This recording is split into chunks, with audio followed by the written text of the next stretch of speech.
Angel, thanks very much for taking the time to meet with Brenda and I today. Nice to see you again. Thank you so much for the space and having me into account to do the video. Thank you so much for all the opportunities to me and the other expats from all these few months. Yeah, pleasure, man.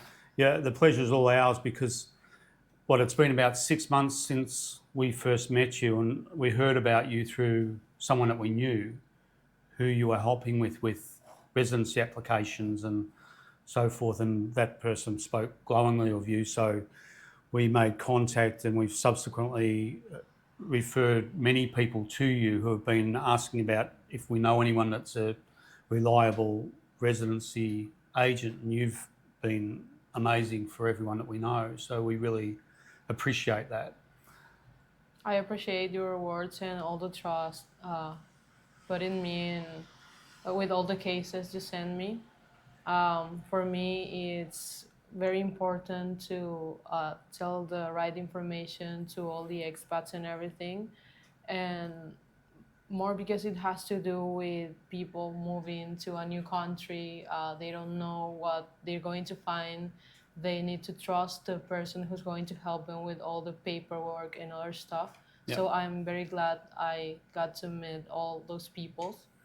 And I'm very glad to meet you too, guys. Yeah, likewise. Yeah, we consider you a friend. You've helped us in various ways, so we really appreciate it. And just while we're here, I just wanted to get a rundown from you because the rollovers started in September last year in terms of temporary resident going to permanent resident. And there hasn't been a lot of talk about it, at least in the areas online that I've been looking at. So can you tell me what the process is going to be and what that looks like? Of course, it's been 2 years since we changed our law in 2022. The rollover is actually pretty easy. Is actually very fast to do because you will only need local documentation. That means you won't need your birth certificate with an apostille anymore. You don't have to worry for a background check from your country of origin with an apostille. You will only need a local foreigner's background. You will need a local background check as well, that you can do that once you have your cedula.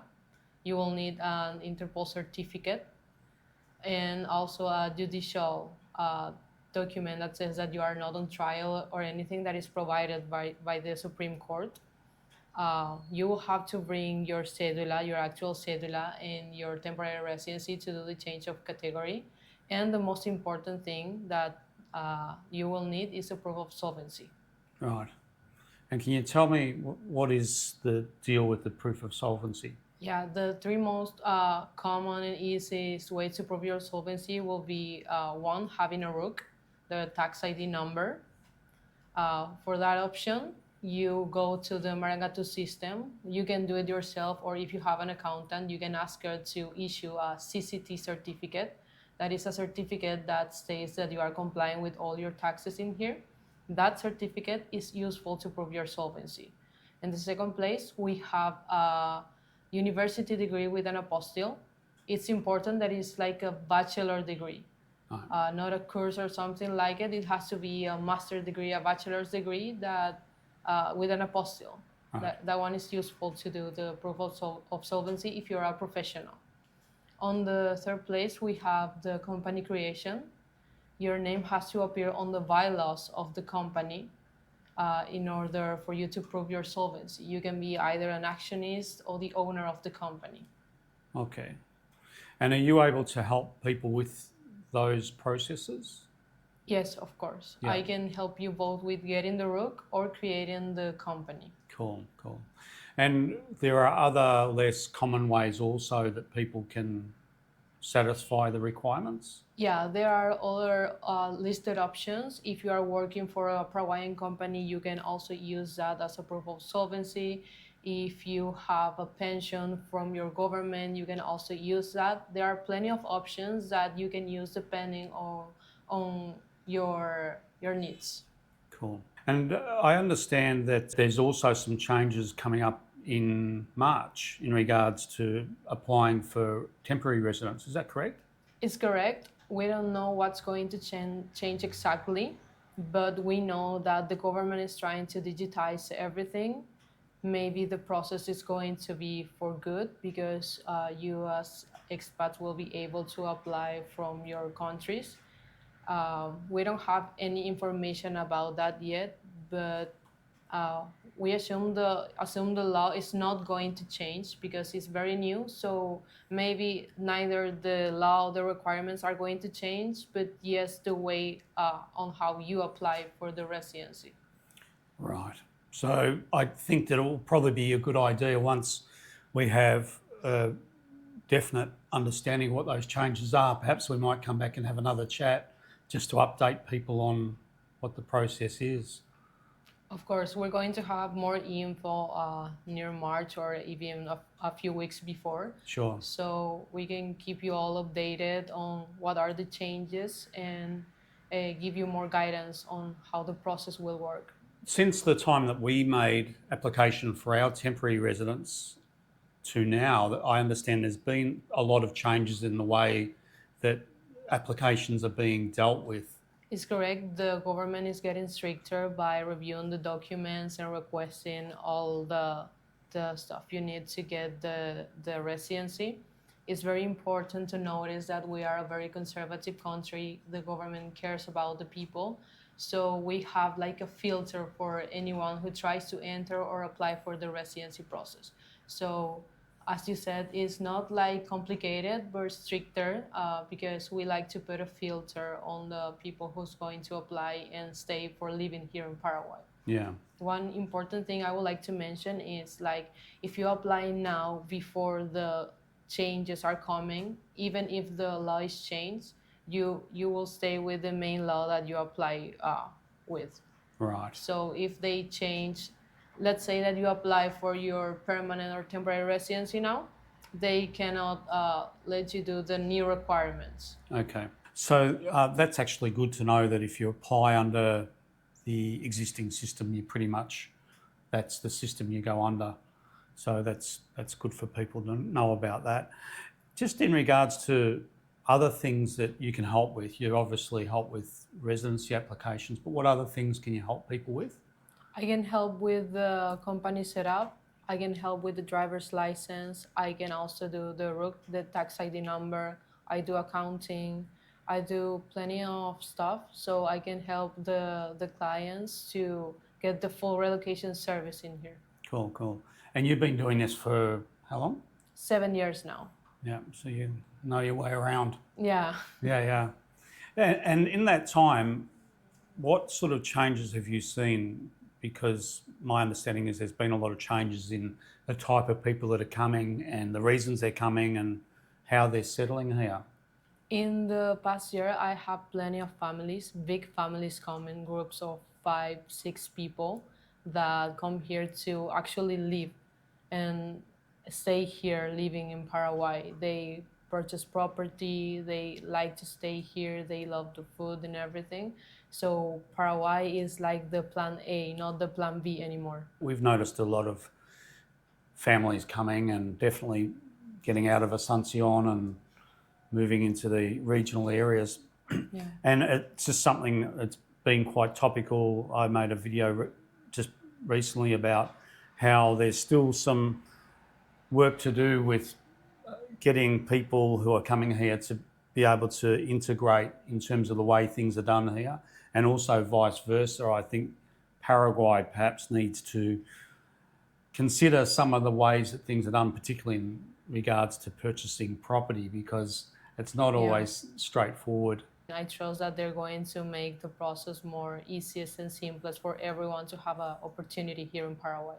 What's your thoughts about the level of influx of people coming here? Have you seen, do you think more people are coming? Do you think it's good for Paraguay or just having a negative impact? I think it's having a great impact. I have like a 60% more of people past year starting on September. It's really helping on the real estate area. We have lots of opportunities. The city is developing as well. So I see this as a good change actually. The foreigners are helping a lot to do Paraguay a better place to stay and live. Yeah. And you've travelled a lot around other countries, Brazil and so forth. How does Paraguay stack up in terms of its neighbours? Is it doing well? You think it's got work to do? Well, I have the opportunity to travel a lot around the world past year as well. So I noticed that Paraguay is the best place to live, to stay, or food or water. I always wanted to get out of Paraguay, but seeing all the surroundings in other countries, there is no better place to be than Paraguay. I'm very glad I was born here and I never went out of here to live anywhere else. The grass is always greener, huh? Yeah. Yeah. I guess the only thing that I miss is a beach, but you can't have everything. Yeah, No? that's right. It's nice to hear that you love your home. Yeah, it's incredible to be here. The people is amazing. Everyone is always willing to help. So I think it's a great country, great culture. So I'm very glad to be here. Yeah. You and us both, that's for sure. And you live in this cool apartment here in downtown Asuncion. It's the more traditional area, which I really love. I love Asuncion actually. I think it's some parts of it are really beautiful. Do you enjoy living here? I enjoy living in here. I think our architecture is very beautiful Yeah. as well in downtown. Yeah. There are many other areas that are being developed right now, but I think it's very safe in here. Actually, through the years, nothing has like really changed on the system.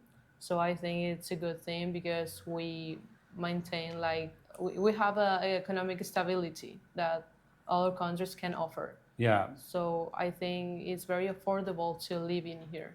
Yeah, absolutely. And it's like any city, there's good parts and parts that you have to be careful of, particularly after dark, but it's got some really cool aspects to it, Asuncion. You don't necessarily hear a lot about it when people talk about cool cities, but I think it's pretty cool. Yeah, I think we should work more on restore all the old buildings Yeah. in here because it's amazing. It's very beautiful to see. We have the Costanera. Downtown is very beautiful, but we should work more on that. Yeah. The other thing that strikes me a lot about Paraguay is how young a country it is. And there's obviously old people here too, but it's really cool. It's got a real energy about it, I think. And Asuncion in a lot of parts of the city really reflect that. Do you feel that? It's got sort of a good vibe about it? Yeah, I feel that it's different from any other countries because in here you will go to the shopping, to the markets, and you will see like there are big families going there around having breakfast, lunch, and they are like all together sharing a good moment, and it's very beautiful to see. It's like we have values that didn't want lost on the time.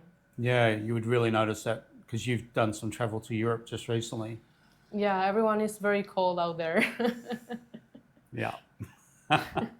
We'll try and filter that out. Maybe the authority that does the residency applications might be able to put some sort of filter in or something.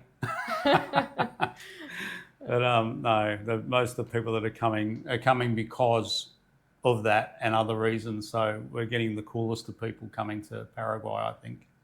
Yeah. Yeah. Really appreciate your time. So I think what will be useful if we put a link in the description of this video and people can click through and contact you and perhaps touch base and see if you can help them, whether it's with whatever service that they're looking for or whatever. Is that okay? Of course. Actually, all the people that is seeing this video, they have a 30-minute free meeting, so they can ask about the process or anything they want. I will leave the link to you so you can share it in the description so they can book their free meeting. And one thing I really appreciate about you, Angel, I appreciate many things, but one is that you really work hard, particularly when people contact you if they use your services. We've constantly been told that you do the hard work before they arrive. And that's really where it's all so much important, isn't it? It's all about before people arrive and the hard work that's done to make sure everything's in place. Thank you so much. For me, as I said at the beginning, it's very important to provide the right information. I really, my clients are more than clients. They become friends, and the connections are very important to me. Yeah, and I know it goes both ways. So, on behalf of many people that we know, you've helped. We do appreciate it. Thanks again. If anyone wants to contact Angel, they can just click the link below. I truly recommend it. Just reach out and have a chat. And if nothing else, just to get a view on how to proceed. You should always be getting different perspectives and maybe different prices if you're looking to engage a residency agent or whatever else, because there's a lot of variance out there. And that's another thing I think I can say without a doubt is you're very reasonable when it comes to your fees and so forth. So that's also very much appreciated. I think that this will be one of a number of interviews with you, Angel. We'll come and catch up with you again, definitely once the changes kick in March. That'll be a really big time and a really important video to do, I think, to get everyone up to speed. I think it's be really useful. Yes, we're going to have more news very soon to share Cool. with all of them. Let's hope it's good news, huh? Yeah, hopefully. We can't control that, but we'll definitely try and help. We're going to find a solution for everything as always. That's it. Tranquilo. Okay. Tranquilo. Thanks, Tom. Appreciate it. Okay. Take care. Ciao. Bye.